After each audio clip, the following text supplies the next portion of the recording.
देख रहे हैं केवल सच पे। जय हिंद दोस्तों, मैं मोहम्मद असरारुल्लाह उर्फ सद्दाम हुसैन और आप तमाम साथियों का फिर से स्वागत है केवल सच न्यूज में।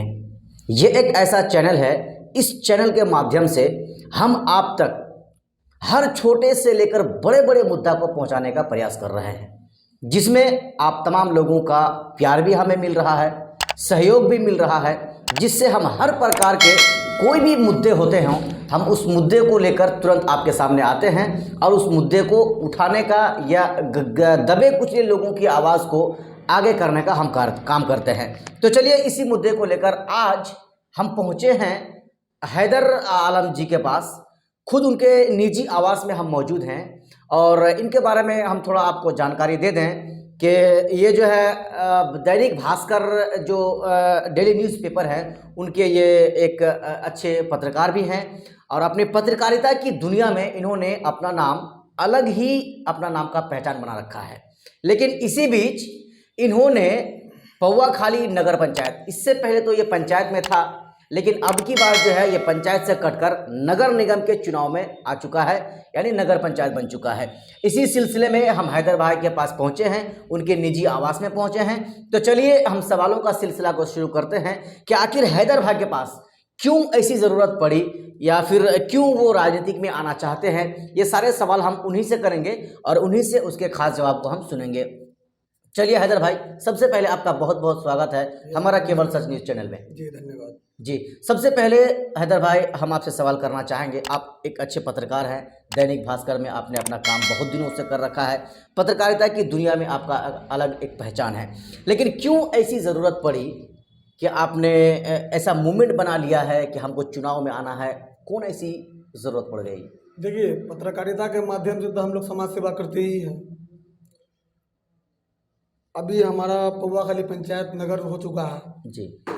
जब पंचायत था आज से इससे पूर्व जी। मेरी दादी भी वार्ड सदस्य रह चुकी है, दादी का मेरा इंतकाल कर गई है। जी।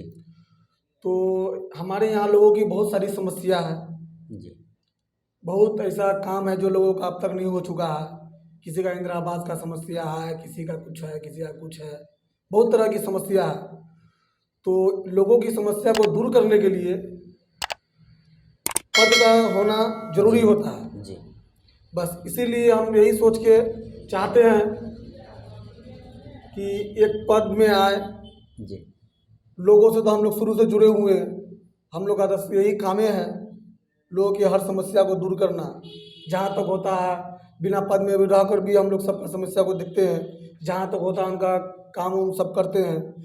लेकिन ज़्यादातर लोगों की समस्या को दूर करने के लिए, हर एक चीज़ करने के लिए एक पद का होना जरूरी है। जी। बस इसी को लेकर हम तो चलिए हैदर भाई से हम बहुत सारे सवाल करेंगे। लोगों का ये मानना है और अक्सर यही कहा जाता है, राजनीति का जो सफ़र होता है वो कहने में आसान होता है, लेकिन राजनीतिक में मकाम पाना बहुत मुश्किल होता है। इस बात को आप कहाँ तक सही मानते हैं? देखिए, ये आपका कहना ठीक है, लेकिन हम लोग शुरू से ही राजनीतिक से जुड़े हुए हैं। मेरा दादा, मेरा पापा, ये लोग सब राजनीतिक से ही जुड़े हुए थे शुरू से। ये कोई हम नया नहीं है जो नया राजनीतिक में आए हैं, चुनाव लड़ना चाहते हैं, ऐसा कुछ नहीं है। मेरे घर में मेरी चाची अभी भी मेंबर है, पैक्स का सदस्य है। तो हम लोग शुरू से राजनीतिक से जुड़े हुए हैं। मेरे दादा अजीम मास्टर साहब जो थे उस इलाके के काफ़ी जाने माने छवि के नेता थे। ये हम आपको नहीं बोलेंगे, लोगों से ही आप पूछ सकते हैं। तो हम लोगों का ये कोई नया काम नहीं है, हम लोग शुरू से ही इससे जुड़े हुए हैं। और अब हमारा पंचायत नगर हो चुका है, तो इसलिए चाहते हैं कि एक पद में आए जी, ताकि लोगों की सेवा और ज़्यादा। तो चलिए हैदर भाई, आप एक पद में आना चाहते हैं, हम जानना चाहेंगे या फिर हमारे चैनल के माध्यम से आपके जो नगर पंचायत पौवाखाली हैं इनके आवाम को हम ये सुनाना चाहेंगे आज के बाद कि डिक्लेयर ये हो जाएगा कि आप किस पद में आना चाहते हैं। जी, मैं पौवाखाली नगर पंचायत से उप मुख्य पार्षद का दावेदार हूँ जी। उप मुख्य पार्षद में मैं चुनाव लड़ूंगा। तो चलिए हैदर भाई, थोड़ा अंदर की बात करते हैं। आपको क्या ऐसा लगा? आपने अपने ही बयान में कहा कि हमारे इलाके में जो है, हमारे पंचायत में, नगर में अभी बहुत सारे ऐसे समस्या हैं जिन समस्याओं को लेकर या देखकर मैं राजनीतिक में आने का फैसला किया हूं। तो चलिए हम 2 या 3 ऐसे समस्याओं को सुनना चाहेंगे। देखिए, सबसे पहला हम लोगों के यहाँ का तो समस्या यह है कि बहुत ऐसा गरीब हमारे पंचायत में है जिसका अब तक राशन कार्ड तक नहीं बना है। बहुत लोगों का इंदिरा आवास तक नहीं हुआ है हमारे पंचायत में। और क्या मतलब खास करके जो गरीब लोग हैं उनके लिए सही से स्वास्थ्य सुविधा नहीं है, जी। शिक्षा की कमी है, बेहतर शिक्षा नहीं है। तो चलिए, हमने कमी तो सुन लिया। अब आप 2 या 3 ऐसे काम को बताएं जिन काम को अगर कामयाबी आपके पैर चूमती है तो उसको आप सर्वप्रथम या सबसे पहले करना चाहेंगे, थोड़ा गिना दीजिए। सबसे पहला तो जितने भी हमारे पंचायत में गरीब व्यक्ति है सबका राशन कार्ड बनाने की कोशिश करूंगा। जिनका इंदिरा आवास नहीं मिला है इंदिरा आवास दिलाने की पूरे एकदम कोशिश करूंगा। जहां तक हो सके हमसे पूरी मदद करूंगा। जो भी समस्या होगी हमारे क्षेत्र में उनको चाहे यहाँ से हो या पूर्णिया कमिश्नरी तक हो, पटना तक हो, हमको जाना पड़े, सभी समस्या को दूर करूंगा। विकास के मामले में जो भी कमी होगा उसको पूरा करूंगा।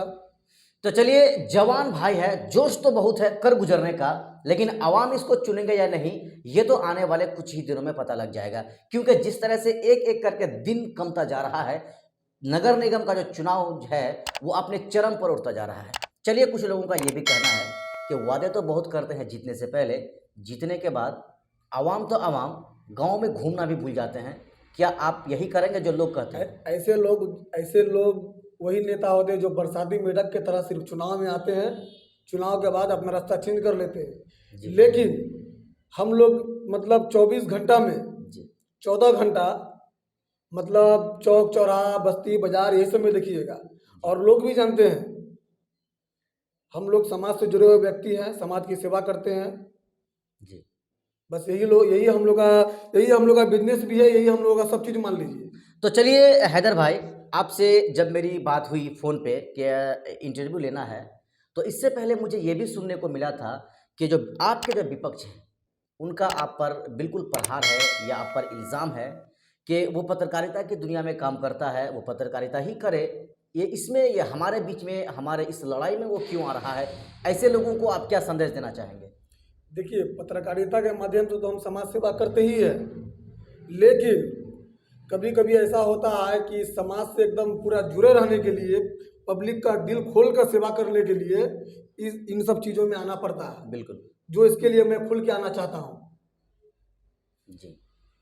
तो चलिए, बहुत सारी ऐसी चीज़ें हैं जिनको हैदर भाई को ऐसा लग रहा है कि अगर पावर उसके हाथ में होगा तो इन सारी चीज़ों को वो आसानी के साथ कर गुजरेंगे। लेकिन अब देखने वाली बात यह है कि क्या लोग इनको पसंद करते हैं या नहीं करते हैं। तो चलिए हैदर भाई, जाते जाते आपसे मेरा एक और सवाल ये होगा, चुनाव तो करीब आता जा रहा है, लोगों के साथ मिलना, लोगों से राब्ता करना, किस तरह का आपको लग कैसा रहा है कि चुनाव जो होगा ये आपके हक में फैसला होने वाला है? देखिए, जहाँ तक मैं जहाँ भी जाता हूँ लोगों से मिलाया हूँ, सबसे बात किया हूँ, बात करने के बाद मैं इस चीज़ में आने के लिए तैयार हुआ हूँ। जी। लोगों का फुल समर्थन है। जी। लोग कहते हैं आप आइए, जी। आप तो सब यही सब काम करते ही है और जी। आप आइएगा तो कुछ ज़्यादा और काम होगा। जी। तो चलिए हैदर भाई, हम सवालों का सिलसिला को ख़त्म करते हैं इस सवाल के साथ कि आपके जो पूरे नगर निगम के जो आवाम है, जनता हैं, वोटर्स हैं, उनके लिए आप क्या संदेश देना चाहेंगे? देखिए, मैं अपने नगर पंचायत के सभी आम जनताओं को यही संदेश देना चाहता हूँ कि आने वाले जो चुनाव है उसमें साफ छवि और जो पब्लिक हित में काम करे ऐसे व्यक्ति को चुने जो हमेशा जन सेवा से जुड़े हुए व्यक्ति है, समाज सेवा करता हो। ऐसे लोगों को चुने जो आपके हक हुकूक की बात कर सके, आपके हर काम में आ सके, आपका जो समस्या है उसको दूर कर सके। ऐसे ही लोगों को आप चुने। अगर मेरे अंदर वो क्वालिटी नहीं है तो पब्लिक मुझे नहीं चुनेगी। अगर मेरे अंदर वो क्वालिटी है तो पब्लिक मुझे बिल्कुल पसंद करेगी। धनबल का राजनीतिक आप नहीं चलने वाला है। जी। पब्लिक के से जुड़े हुए जो व्यक्ति है, जो पब्लिक सेवा करते हैं, उसी को जनता मौका देगी। अब वो जमाना खत्म है। चलिए, भले ही हैदर भाई राजनीतिक में आना चाहते हैं, लेकिन इनका जो विश्वास, इनका जो प्यार है बिल्कुल आम जनता पर है। ये भी कह रहे हैं कि अगर मैं उस लायक हूं तो जनता यानी आम जो पब्लिक है ये इनको ज़रूर चुनेगा, इसमें कोई दो राय की बात नहीं है। चलिए, ये थे हमारे हैदर भाई जो अपनी बातों को अलग ही अंदाज से, अपने ही अंदाज से हमारे साथ शेयर कर रहे थे। मैं मोहम्मद असरारुल हक, अपने कैमरामैन भाई पप्पू सिन्हा के साथ जय हिंद।